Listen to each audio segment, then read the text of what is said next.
آئینہ دیکھ کر کہے اس کو میں بھی کتنا حسین بنا ہوا ہوں. کیا کہہ رہے نوید صاحب، کیا کہہ رہے ہیں؟ شاعری کا سفر کب اور کیسے شروع ہوا؟ محبت کرنا لازمی ہے. دیکھیں محبت لازمی ہے. وہ محبت اپنے دین سے محبت بھی ہو سکتی ہے، کسی لڑکی سے بھی ہو سکتی ہے. ادب کے اندر سنیں سب کی، کریں اپنی.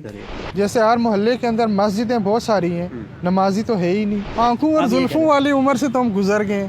نہیں، ابھی بھی آپ ماشاءاللہ جوان ہیں. وہ اس سے غزل لے لیتا ہے اور جا کے اپنی کسی محبوبہ کو دے دیتا ہے، تم بھی شاعری کرو. اچھا ٹھیک ہے، یہ کام بھی ہو ٹھیک رہا ہے، ہے یہاں پہ. ہوتے ہیں ایسے اچھا ٹھیک ہے. لطائف بھی مشہور ہیں. اگر ایک فیملی کے سارے افراد بیٹھ کر جس شاعری کو سن نہیں سکتے. اچھا، مشاعرے کے بعد کس چیز کی زیادہ خوشی ہوتی ہے؟ داد ملنے کی یا لفافہ ملنے کی؟ اس کے علاوہ بھی اگر آپ چاہتے ہیں کوئی محبوبہ ساتھ ہو تو وہ بھی ہو سکتی ہے. نہیں، محبوبہ ساتھ ہو تو پھر تو شاعری نہیں ہوگی.